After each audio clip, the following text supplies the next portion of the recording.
निशु, हमारे देश में संविधान बदलने की बात हो रही है, प्रतिमा हटा दी गई है बाबा साहब की पुरानी संसद से। इसके अलावा SC/ST का जो क्लासिफिकेशन पे भी जो है सुप्रीम कोर्ट का ऑर्डर आ गया है। क्या सोचते हैं इन बातों के बारे में आप? देखिए, अभी के टाइम जो सुप्रीम कोर्ट से जो SC/ST के आरक्षण का वर्गीकरण करने का जो फैसला आया है, ये हम लोगों को बांटने का काम कर रहा है। ये बस सुनने में अच्छा लग रहा है, इसमें कुछ लोग हैं जो उनका समर्थन कर रहे हैं, लेकिन ये पूरी तरीके से गलत कर रहे हैं क्योंकि उनको समझ में नहीं आ रहा है। इस टाइम ये लोग जो कर रहे हैं हमारे साथ, ये बस हमें सिर्फ और सिर्फ बांटने का काम कर रहे हैं। लेकिन हमें 11 सितंबर को दिल्ली में एक साथ जुट होकर इसके खिलाफ प्रदर्शन करना है, आंदोलन करना है। तो आप सभी तैयार हो जाए कि हमें 11 सितंबर को वहाँ पर पहुँचना है दिल्ली में। लेकिन भारत बंद हुआ इस पूरे मामले को लेकर, लेकिन सरकार की तरफ से कोई प्रतिक्रिया नहीं आई है। कोई नहीं, 11 सितंबर को हम उनको उनके घुटने पे झुकाएंगे, देख लेंगे उस दिन। लेकिन सुप्रीम कोर्ट की बड़ी बेंच का ये डिसीजन है।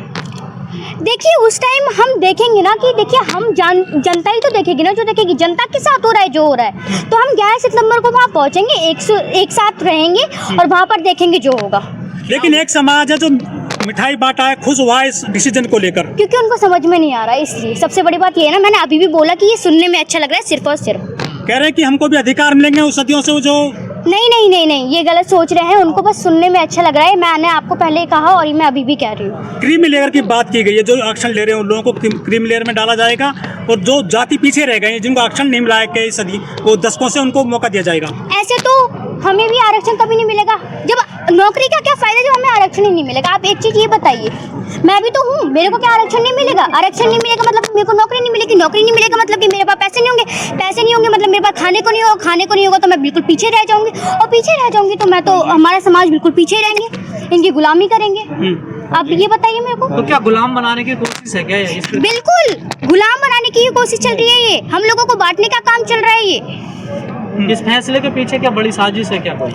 बिल्कुल बड़ी साजिश तो है, क्योंकि देखिए ये जो बातें हो रही है कि SC/ST के आरक्षण का वर्गीकरण किया जाएगा, इसमें हम लोगों को बांटने का काम किया जा रहा है और कुछ भी नहीं। क्योंकि मैं ये बात बार बार दोहरा रही हूँ, क्योंकि यही बात है जो है। आप नहीं चाहती जो गरीब जाति हैं जिनको लाभ नहीं मिला आरक्षण का, वो भी आगे आए, ऊपर उठे?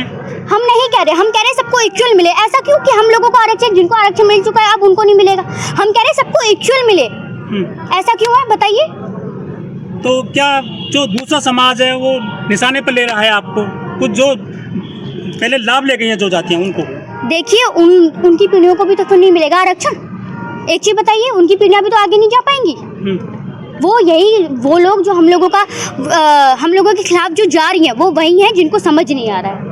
77 साल देश को आज़ाद हो गए। भाव छुआछूत कम हो गई देश में अब? नहीं नहीं, बिल्कुल भी नहीं हुई है, बिल्कुल भी नहीं हुई है। तो फिर ऐसी बातें क्यों कर रहे हैं लोग? फिर ऐसी मांग क्यों कर रहे हैं कि आर्थिक आधार पे होना चाहिए आरक्षण? उनको समझ ही नहीं आ रहा है ना, सबसे बड़ी बात यही है ना। तो इसके पीछे कौन लोग हैं? आखिर कौन लोग हैं जो ऐसी बातें कर रहे हैं? ये वही लोग हैं जो मनुवादी सोच वाले व्यक्ति सुप्रीम कोर्ट में बैठे हैं, वो लोग बातें कर रहे हैं। बीजेपी के एक नेता कहते थे कि आरक्षण को हम ऐसा कर देंगे कि वो रहे ना रहे उसका कोई मतलब नहीं बचा। क्या उसी तरफ ये लोग चल रहे हैं अब? बिल्कुल उसी तरफ चल रहे हैं। ये बाबा साहब जी ने हमारे लिए आरक्षण इतनी मुश्किल से लाए हैं, और जो आरक्षण हमारे लिए ये लोग वो उसको खत्म करना चाहते हैं पूरी तरीके से।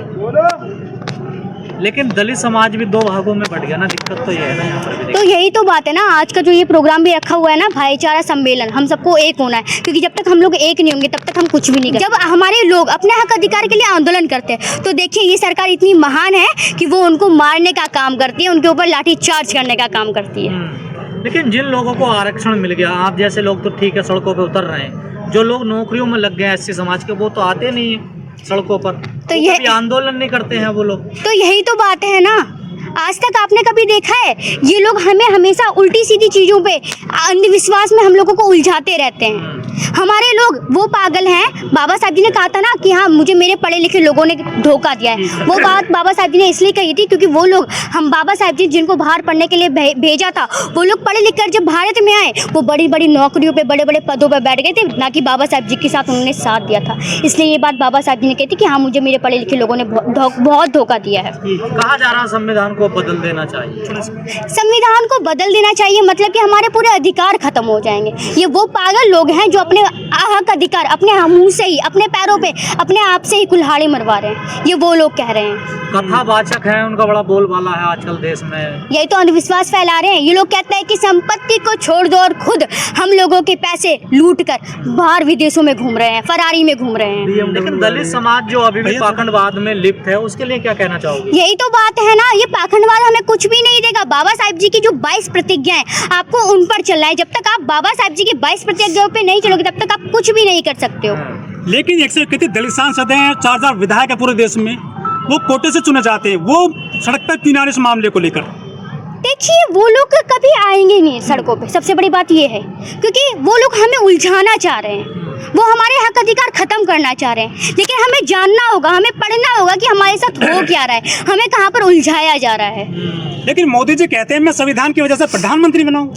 मैं तो चाय बेचता था, मेरी माँ बर्तन मांगती थी, वो पूरी प्रशंसा करते हैं संविधान की। और वही व्यक्ति संविधान खत्म करना चाह रहे हैं, ये कौन सी बात है? वही व्यक्ति संविधान खत्म करना चाह रहे हैं। आज ये चाय वाला भी जो प्रधानमंत्री बना बैठा है ना, वो हमारे बाबा साहब जी की देन है, बाबा साहब जी की संविधान की देन है। तो ये प्रतिमा हटा दी पुरानी संसद से तो उन्होंने आराम से। तो यही तो है ना, आज ये प्रतिमा हटा रहे हैं, कल को ये आज तो संविधान मिटाने की भी बात कर रहे हैं, कल को तुम्हें भी खत्म कर देंगे, गरीबों को भी खत्म कर देंगे। भारत समाज लड़ तो रहा है ना, देखिए आपका, देखिए जागरूक भी हो रहा है, लड़ भी रहा है, आंदोलन भी कर रहा, तो कुछ तो बदलाव हो रहा है। हाँ, बदलाव तो हो रहा है, लेकिन हमें पूरी तरीके से जागना होगा, पूरे समाज में बदलाव करना होगा, ताकि हम ऐसी सरकार को प्रधानमंत्री के पद से हटा सकें।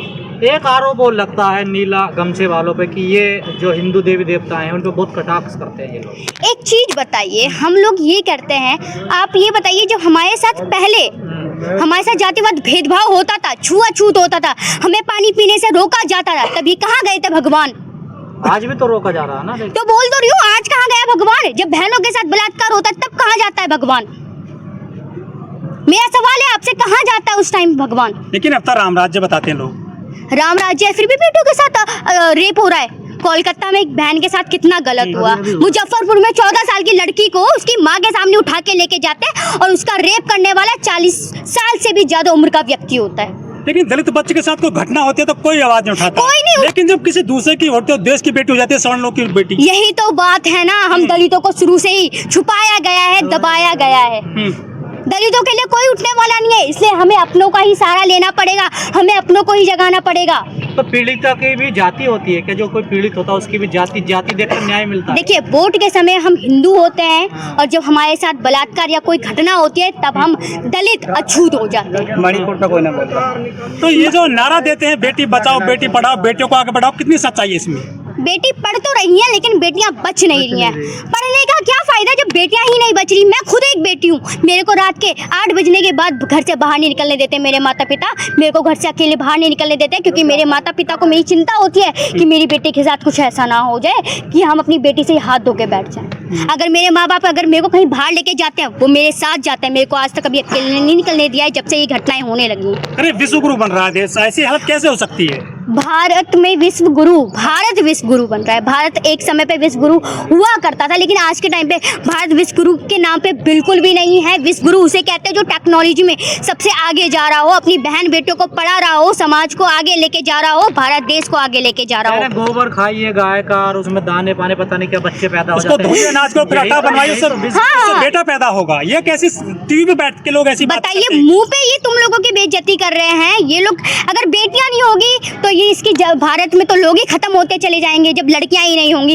ये लोग कहते हैं कि गोबर में से उसकी रोटी बना के खाओ तो आपके बेटे पैदा होंगे, बच्चे पैदा होंगे। अरे आप खुद करिए ना, ये आपने खाई है आज तक रोटी? बताइए किसने खाई है यहाँ पर आज तक रोटी?